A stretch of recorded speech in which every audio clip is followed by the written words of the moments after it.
Hi, everybody. Thanks for joining for this lecture today. We will be talking about the Navigator of Fate system and my theory of branch eternalism, why I feel this is the real mechanism behind manifestation, law of attraction, and magic, how it can work, but actually, as you'll soon see as we go on, I feel that navigation through potential futures and doing what you can to attract yourself to the potential future that you want to achieve is the more correct ontologies, the more correct worldview for how these systems work.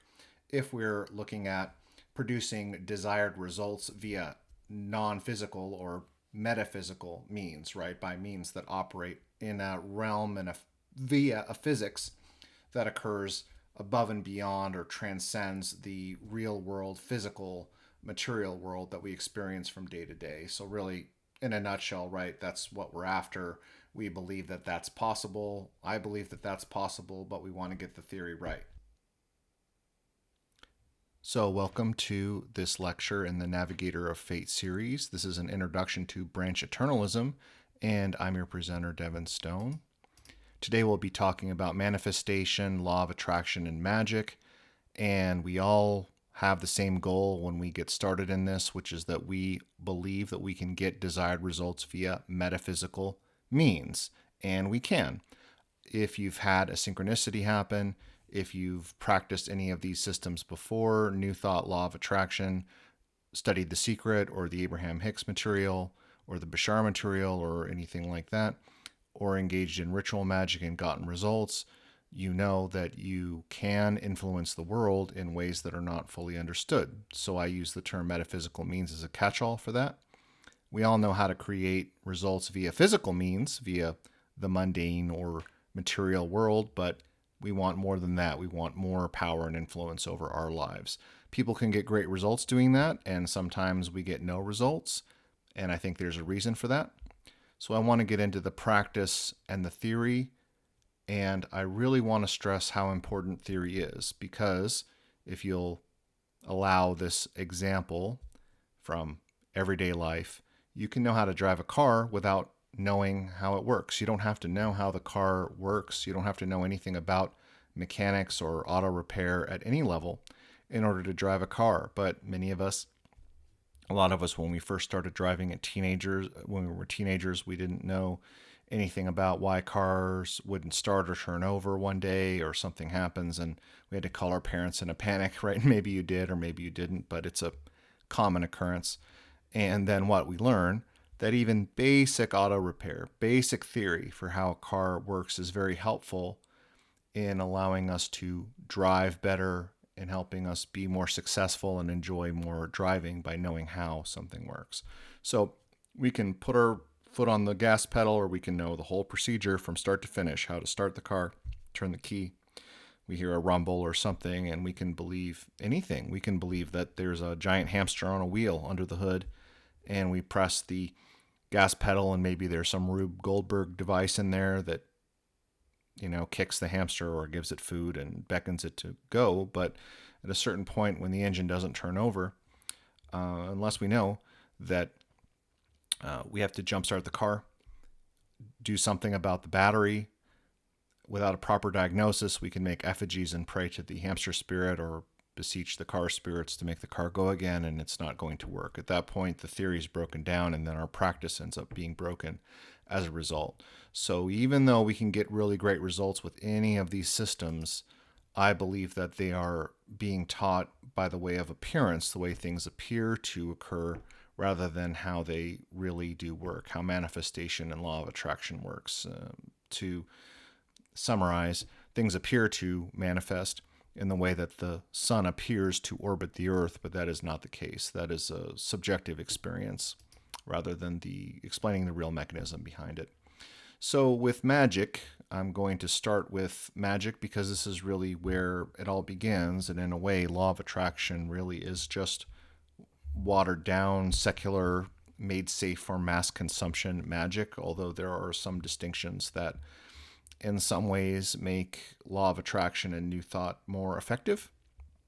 The students tend to be happier and more effective in their practices, and there's a reason for that. But if we go back and really look at it, magic in terms of creating and structuring ritual work is supposed to have a form of physical action that creates a physical, metaphysical connection with entities or forces, spirits or forces that exist in another plane of reality. So collectively, we could call that metaphysical or metaphysical realms, metaphysical means.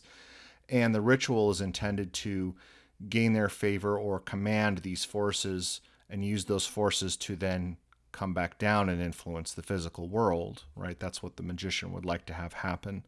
So here's an example, and I'm going to give a benign example that's apparently harmless, although if you really believe that you have the power to do these things, we're going to explain how, fortunately, it doesn't work this way, but if it did work this way, it would necessitate a kind of metaphysical coercion and still be unethical, even in something as seemingly benign as a love spell or love invocation. So let's say, for the sake of example, that this magician does an invocation of Venus, and the intent is to attract a love partner. And later that week, they met someone at random in a coffee shop that they feel attracted to, and they strike up a conversation, get a date out of it. You know how it goes. And then it turns into a blossoming relationship. So it worked, right? The problems with this are that in order to believe this, you have to believe that your ability to force change in the world via spirits supersedes anyone else's free will, right? So we are at the whims of other people. It's not just our ability to force change in the world, may that be physical or metaphysical means. If this is going to work and you believe that this works, just break down how that has to happen, right? So how did, in this example, you meet this person? Well, if I use it from my perspective, it would be a she, imagining. So let's say this woman shows up in the coffee shop because her car broke down and she had to pull over, and she just wanted a coffee while she waited for the tow truck to arrive. So did the Venus influence energies cause the car to break down?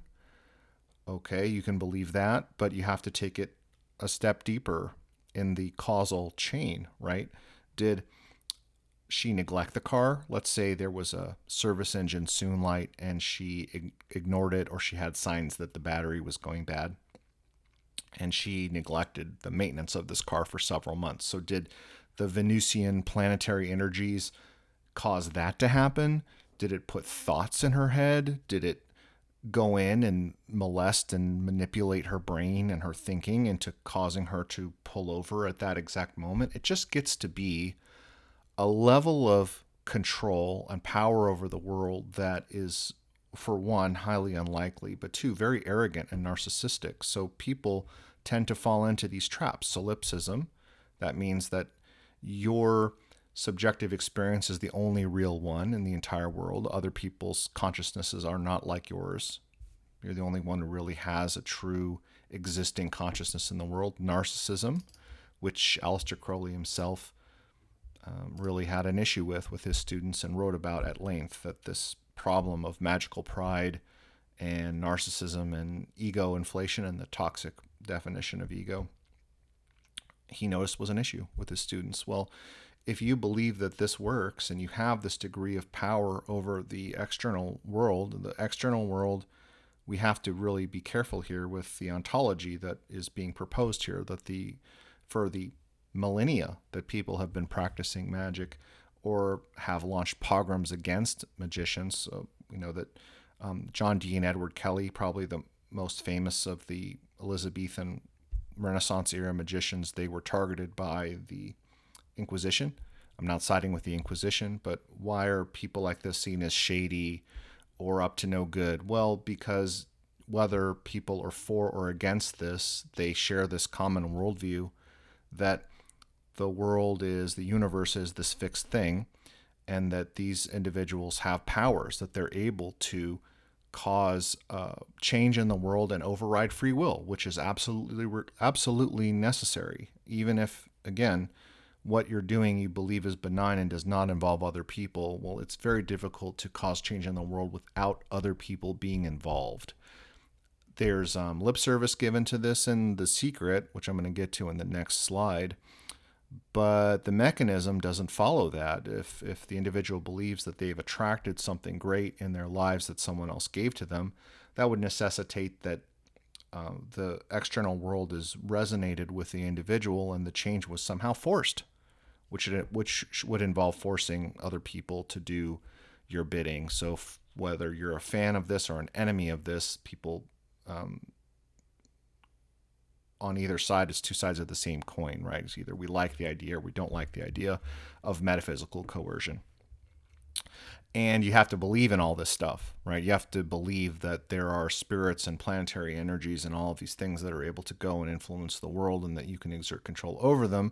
So the reputation is that you're superstitious. You believe in weird things, whether these spirits may or may not exist, but it's not necessary in order to get the results. So as I added here, it can still work very well. And we're going to get to the exact mechanism for that. The law of attraction or New Thought. New Thought is the true collective term, and law of attraction is the more popular term, and this school of thought has become very popular. It's more popular than ritual magic for obvious reasons. It is leaner, it is cleaner, it is safer. It doesn't ask anyone to believe in anything that might violate their religion, or it could be done in a secular way. They don't have to believe in anything. All these individuals have to do is believe that thoughts and feelings are energetic. So I am including in this Neville Goddard, which is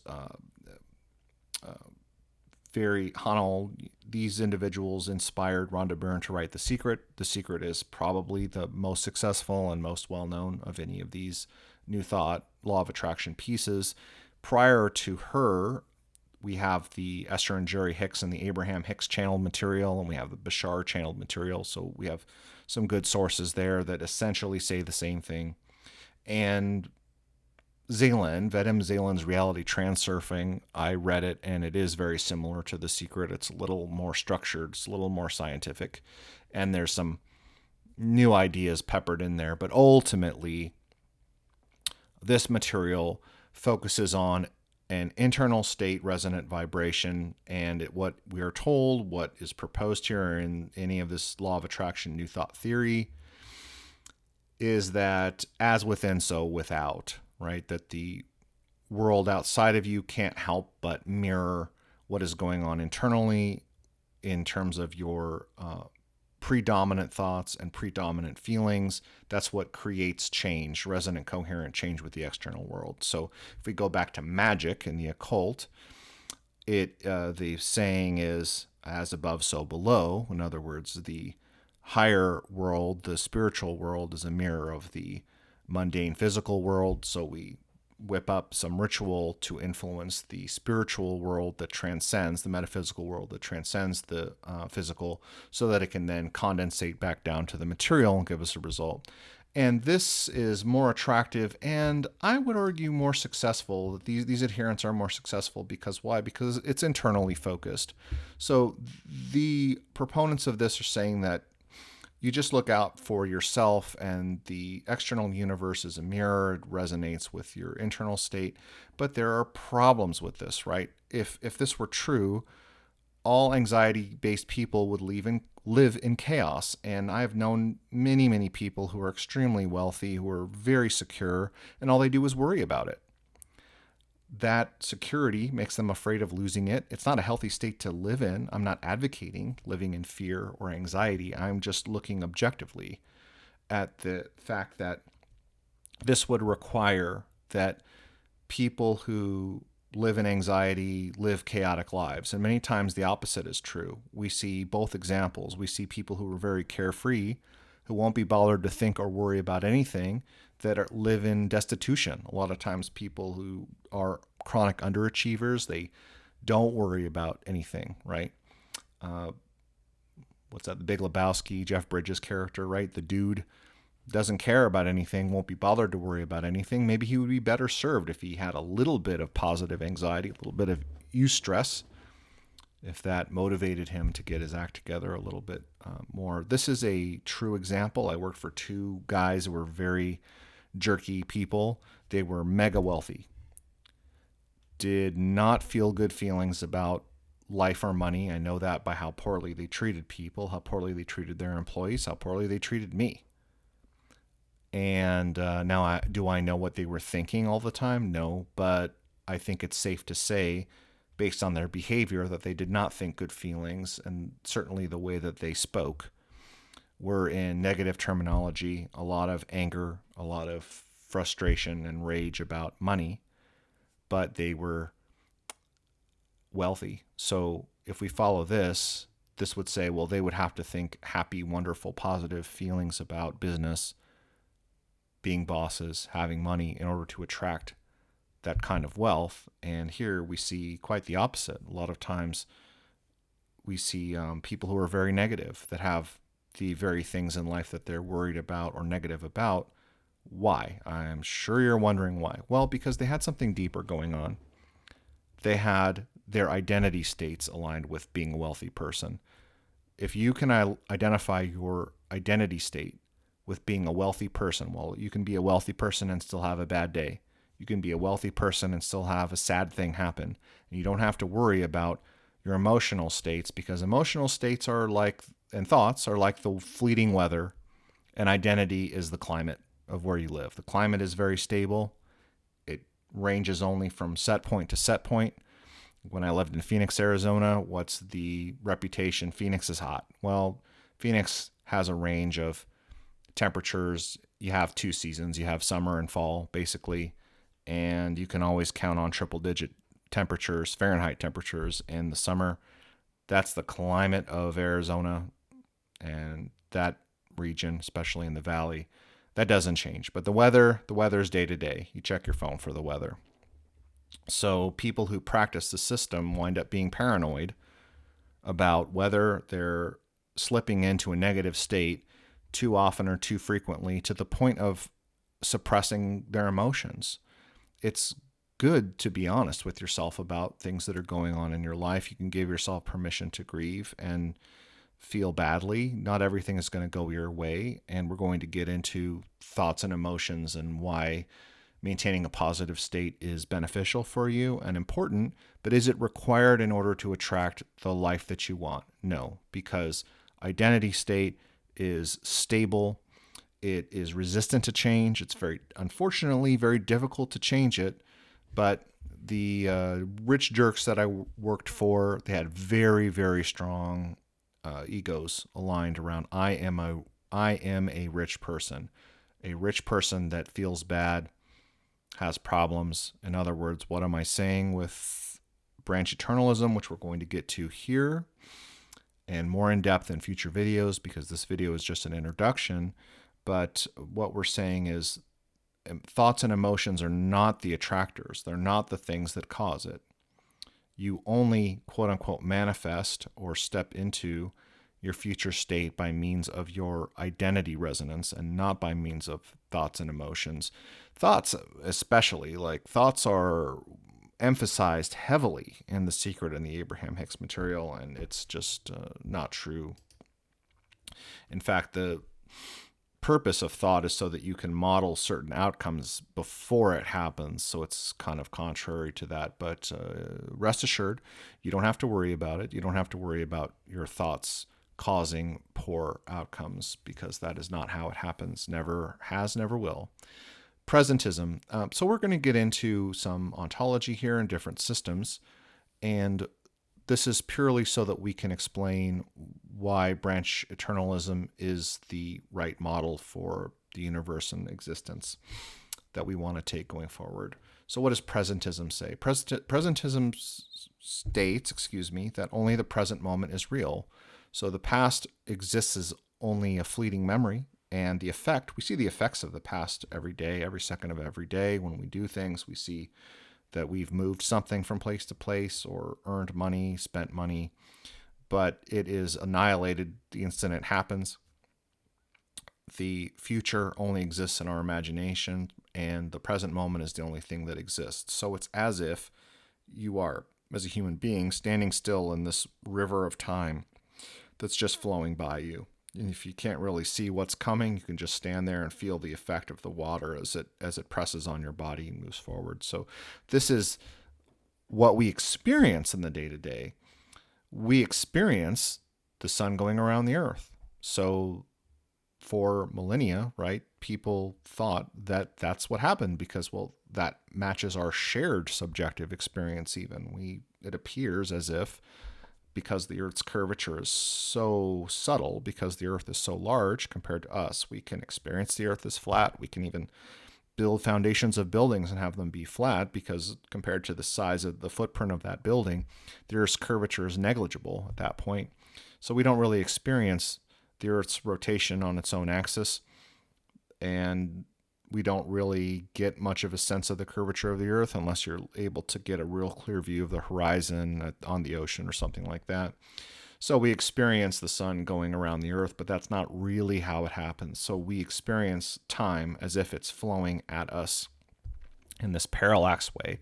However, that's not really the way that it works, right? We are actually moving through it, which I'll get to in a moment. So presentism, you can't believe in, even if you believe in these other competing systems. If you believe in magic and you're influencing a future event, well, there's no way to do that metaphysically if you believe in presentism, nor is there a way to have some attractor, internal, external, resonant law of attraction, new thought attractor, if only the present moment is real. How could you influence something metaphysically? Presentism would state there is no future moment. You would have to do something physical or tangible in order to influence this future, and even then it's entirely uncertain. So synchronicity, foresight, which I believe are real things, unmistakably real occurrences, can't happen if you're a presentist. Eternalism, so the contrarian point to presentism, which I put also wrong because I don't believe in eternalism either, because eternalism states this, although there's some useful points in eternalism. Eternalism states that basically the universe exists with all possibilities, past, present, and future, in a block. So the proposed model for the universe is the block universe, which is four-dimensional, meaning it contains length, width, and depth, or XYZ axis, and time.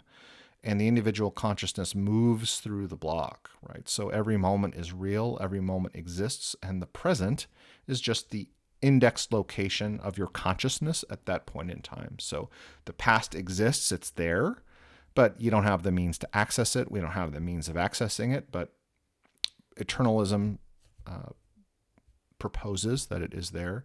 And the future exists as an inevitable state. So it's fatalistic. Your fate is set in stone. It will happen. And therefore, free will and choice are illusory. Even if you are driving down the road and you decide to turn left instead of right, no matter what you pick, that's what you were destined to pick. Doesn't matter. And it's completely illusory because all moments in the future are already predetermined and you're just kind of cruising through it.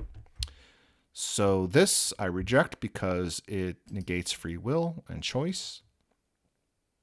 So that brings us to my version of this, which I call branch eternalism. So the universe appears to be and becomes a solid block only in the present moment. So in the present moment, we collapse future states into the shared objective reality that we agree on with other people as being the real physical world. I don't live in my own world and you don't live in your own. We can validate and share a shared objective experience. So we're not talking about many worlds. We're not branching or splitting our consciousness across different selves or different versions of ourself in the present. The future exists as a state of potential branches. So we don't have one block universe with a predetermined future. We have your future and a plethora of a fan-like state of potential versions of you. They're not real people.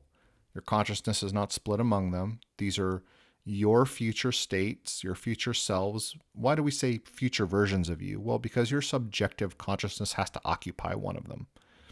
So they just as well might be versions of you. And because they're your future, your identity state limits the corridor, what we call the corridor, which is simply the limited state of available branches. Each branch, if we imagine a common trunk that we're moving along, the trunk is unbranched because we've solidified the past and we're at the present state, so everything is condensed nicely into a coherent, crystallized, if you will, or condensated present moment.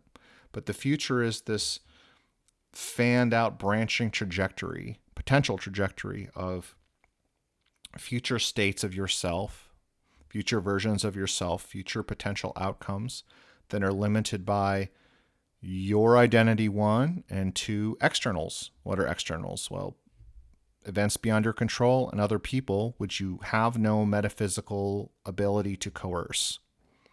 So we've alleviated the ethical problems. Those ethical problems never really existed to begin with. It's not like you get to choose. We're saying even if you were successful with magic or law of attraction, you can rest assured that metaphysical guilt is not an issue because you never did have the power to metaphysically coerce another person via these means anyway. You can only control yourself and your own identity and your own branch selection and your own state. And this is largely a unconscious process. Why? Because you did it just to get here in the here and now. You're doing it every nanosecond of every day. It is not something that you sit around and think, well, I'm going to pick this branch over that branch. This is a process that's done by means of identity, unconscious forces, and behavioral shifts. And emotion, therefore, is the identity solidifier. Most of us don't want to be miserable in this future identity state. So we want to be happy and achieving and productive and think good, positive thoughts. Well, thoughts help to anchor identity. If you believe you're a rich, successful person, you want to think rich, successful person thoughts. Not like Joe Dispenza says, we get stuck in a rut because we think the same thoughts day to day. Therefore, we are the same person day to day. And emotions are identity anchoring. So if we want to be a happy, successful person in the future state, we want to think and feel those thoughts and emotions. But the thoughts and emotions are not the energetic attractor. You are not attracting, you are navigating. So let's take a look at this. How can this explain other systems? Only you can control your own branch selection. This preserves free will, resolves any notion of metaphysical guilt, resolves superstition, resolves quote-unquote powers, solipsism, preserves the free will of other individuals. You navigate to your compatible branch intersections and node points. That's where your consciousness intersects the branches of other people because we can't coerce them. So those node points, when we move to the future and that becomes the present, that lattice work of intersecting node points becomes the objective reality that then crystallizes, that then settles into the present moment. And we need that agreement between what other people are doing. We cannot make them do things metaphysically. We can physically ask or invite someone to make their own branch selection so that they line up with ours, but the choice is up to them. It's not up to us. However, this does explain how magic and law of attraction can work. A love spell, what does it do? So we believe that it can work. So in our Invocation of Venus example, the love spell works on the consciousness of the magician, really overloads their conscious and unconscious mind with all the wonderful imagery and the symbolism, the thoughts and emotions of love, so that if, and only if, the operator, the magician, can upgrade their identity state to being someone who's experiencing love, then what happens? They can navigate to branches, the corridor of available potential future states, future selves, includes being in a relationship. If they can achieve the identity shift, then it can work. So ritual can be a rescued practice in this way because this process of branch selection is largely unconscious. So ritual can be very powerful in this way because things like symbol, things like this, archetypes, gods, goddesses, well, this all operates in the realm of the Jungian unconscious, which can influence our actions, but it also influences our potential future states. If you don't have the identity resonance, then it's just completely closed off. It's not something you identify with, so it's not a you that you can inhabit. New thought. Law of attraction. I am wealthy, thoughts and feelings. Well, if you're feeling like you're this underachieving person and you're just doing the, crossing your fingers saying, I'm wealthy, I am wealthy, I am wealthy, that's not an identity shift. But if the identity shift can happen, then the wealthy person can not attract, but open up this realm of possibilities. This is a metaphysical topology that you are navigating. You are moving to the intended result. So attraction is not the proper state. I want to make one point about foresight, quote unquote, seeing the future. I have this happen way too often for me, where I'll have a thought pop into my head and later on that day, something will happen that just mates up perfectly with that thought in way too obscure a way for it to be sheer chance. So that might cause someone to believe in this model, this eternalistic model. It did with me for a while. I wondered, well, does this mean that the future is destined to happen? Therefore, choice is an illusion. So it's just a message from the future, like working backwards. And with branch eternalism, we're saying, no, what this is thought that is unconscious, things that pop into your head like that, where you later get a synchronicity, coincidence, synchronicity to occur, is the fact that your mind's eye can in fact see an impending branch. And it can kind of see, if you imagine you're like a bird on a branch of trees and you're going to hop to the next branch, well, the bird can see through the rustling leaves to the branch that is approaching, right, or that they're approaching, so that they can hop to it. So that's all that is. And when the synchronicity happens, the branch shift has occurred. So branching navigation. So now I'm going to stop talking about manifestation. I'm going to stop talking about law of attraction and explain the real ontology for how this works in this model of branch eternalism and branch navigation. So I want to go back to one thing, which is that law of attraction describes the experience when the individual has an eerie coincidence, a spooky thing happen, the relationship appears to have manifested, the desired result appears to have come about, the money appears to have come out of nowhere. That is how it appears, just like how it appears via our subjective experience that the sun appears to go around the earth. Interestingly enough, we speak in that language among each other, I think because it's a shared subjective experience, and it's been a leftover. It's probably a, what's the term, skeuomorphism from millennia ago. People thought that was really the mechanism, that was the mechanism for how the planetary bodies moved, and it probably just stuck as language evolved. And we say, nice sunrise, it's almost sunset. Did you see the sunset? It was beautiful. We language ourselves that way. However, it would sound strange to people if I said, well, I have to go pick someone up at their hotel room. I'm going to drive a friend to the airport or something. And if I said, well, I left my house, I got in my car, and then the world just kind of moved past me, and the hotel was attracted to me. The hotel came at me. Then I picked up my friend, and then, the airport came at me. That's my subjective experience. We experience the world in terms of this subjective parallax, but people would scratch their head and go, that's not really what happened. I mean, you navigated there. In other words, a more true way of explaining it objectively is it appeared to the individual that, like I'm standing still or I'm in my car and the world's moving past me, but what am I really doing? Well, I'm navigating a topology, right? I'm going from A to B. I'm traveling. I went to the hotel and I picked up my friend and we went to the airport. So this is what's happening when we assume that we're manifesting something, is actually there's this layout of potential futures and they exist in potential.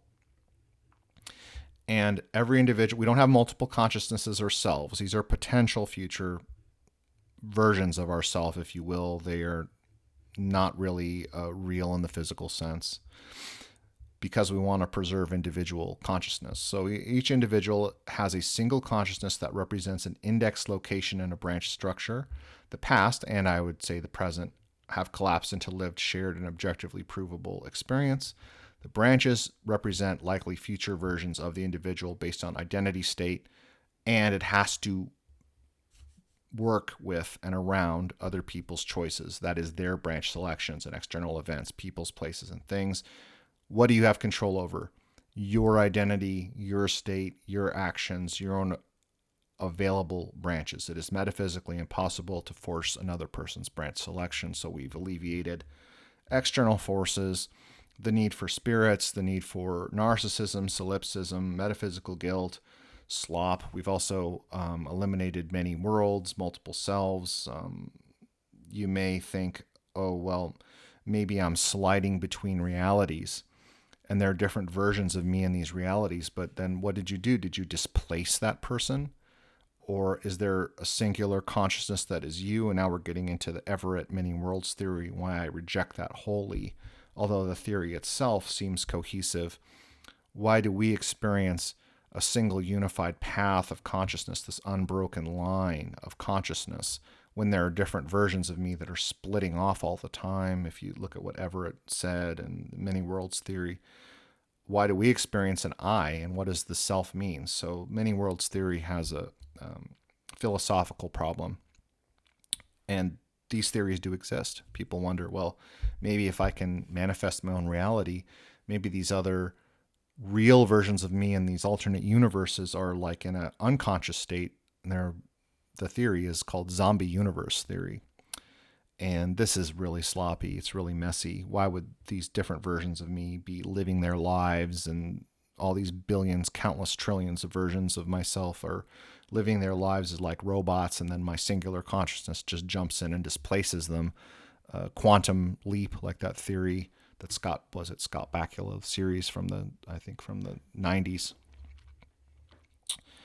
It's just very sloppy. So we're saying these are just your potential future selves based on decisions, but there's higher levels of your consciousness that reach out and establish the connections prior to it happening, which is how quote unquote manifestation occurs.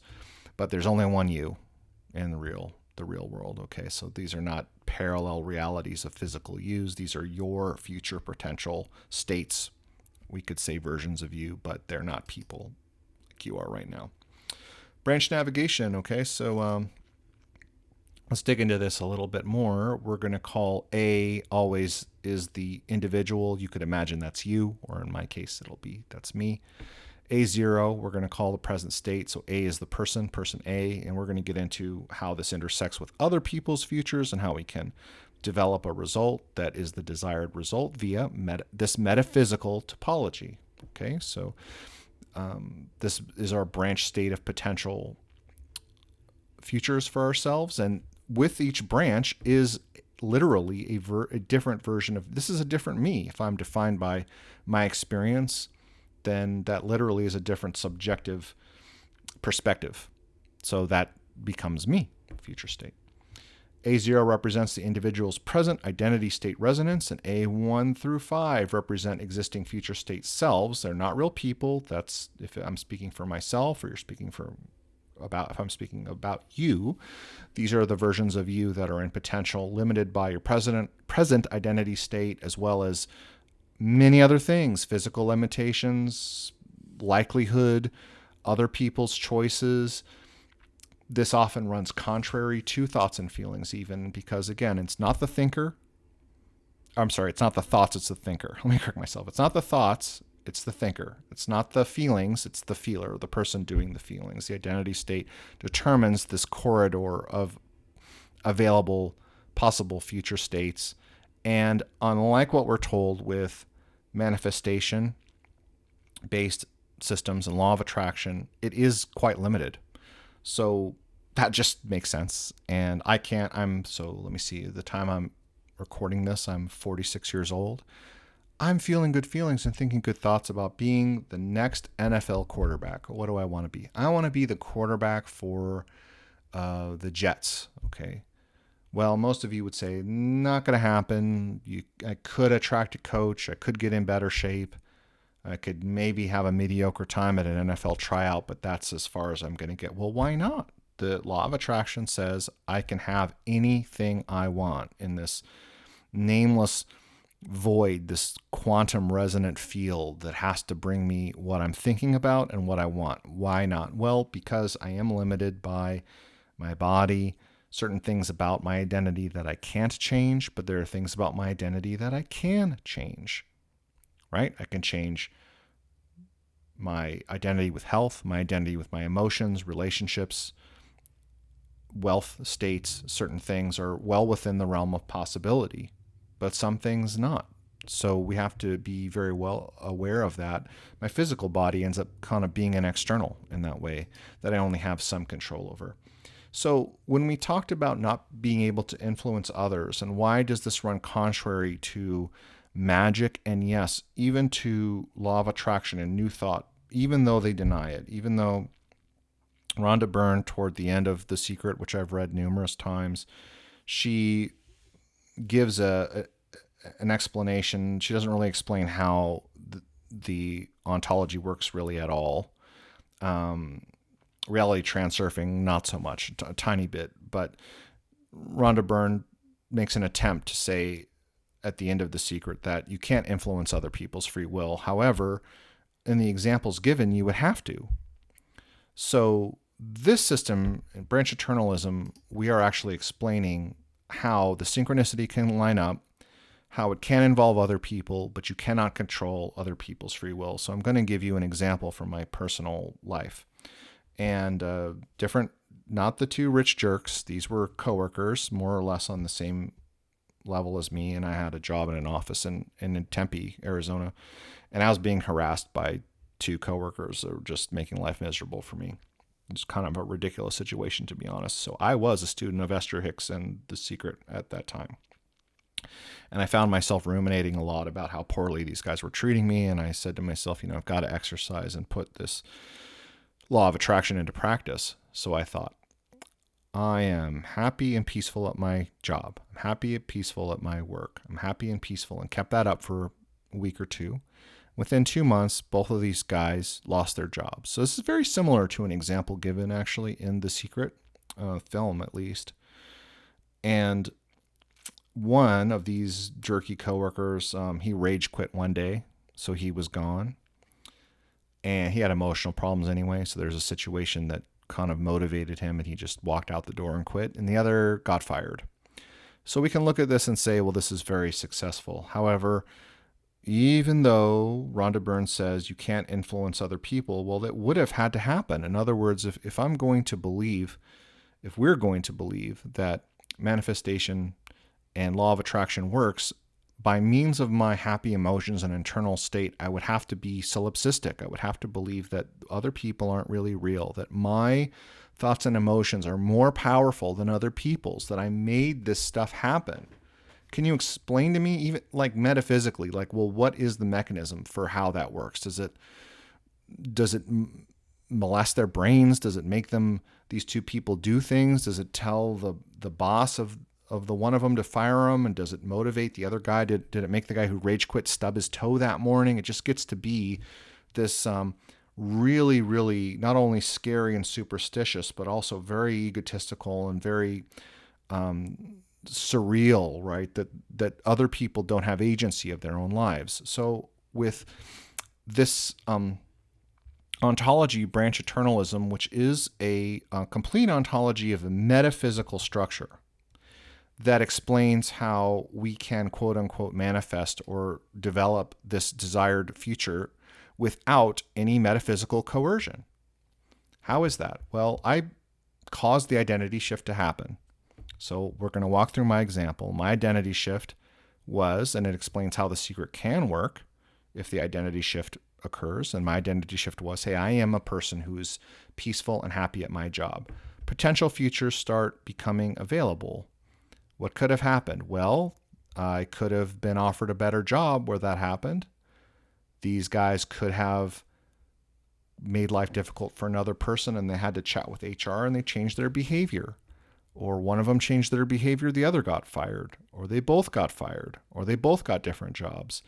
And the node points, the points of intersection, are limited by the reality of what other people do. So of these available futures, which are many, many, many more than 5, don't come back at me and say, you're saying there were only 5. No, there's like countless thousands of them sometimes, billions of different ways. But by means of this identity shift, I am going to navigate to, not bring to me, but move through this time-space reality to one of these where it lines up.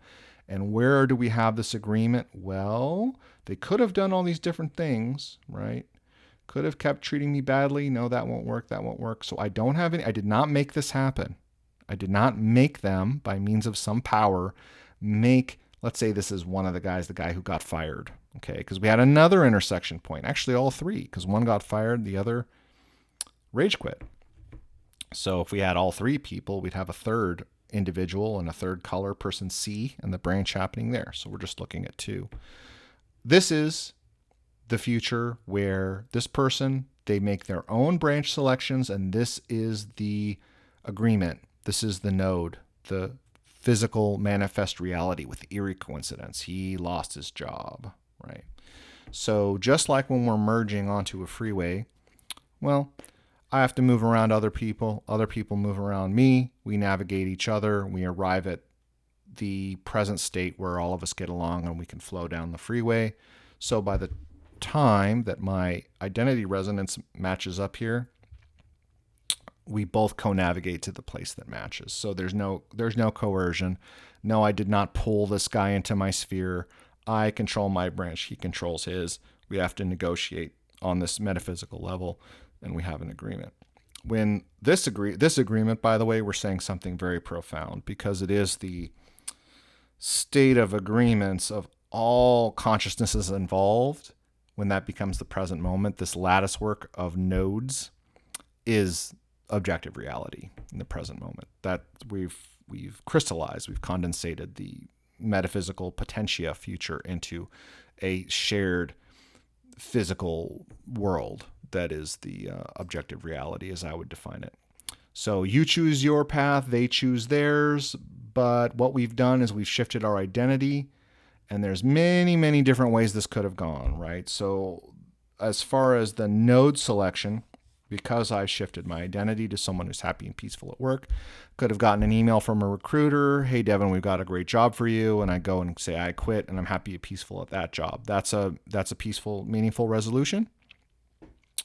Or they change their behavior, the guys apologize, one gets a different job, the other gets fired. Any of these combinations, multitude of combinations where things worked. This is their choice of what ended up happening. So this is where the agreement had to happen and where it settled, and how we got goosebumps, which is really what we're after with this system. Is we're all about synchronicity. But it is not like I reached out with metaphysical powers and made people do things. Again, that it can appear that way.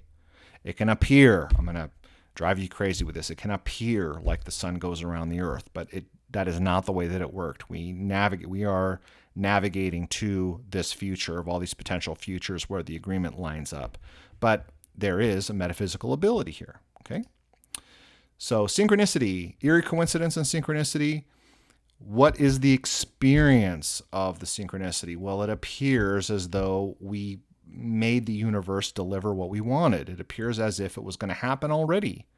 It appears as though the past conspired to bring it about. Why? Well, because we had to choose from one of these outcomes that was already in the works, right? Didn't just, otherwise you believe in a level of control over externalities and other people that is really, really ridiculous, right? It is like, well, are you saying that you put thoughts in the person's head, you made them act a certain way, you steered these people around like automatons, you influenced the past? Here we allow the past to remain fully autonomous with the individual. We just had a future state, a node to select with what they were already going to do. So the eerie feeling when you step into this synchronicity that happened is, well, but I just showed up. That's all I did was show up because they were already on this trajectory. Well, actually, you didn't have to just show up. I didn't just have to show up. I could have called in sick that day and not experienced this blessing at all. I could have picked another job that was equally bad. So I'm doing this work. This is exactly how we want it to work. Why? And well, in this example, I didn't do or say anything. I didn't influence the situation by physical means at all. I didn't complain to the boss.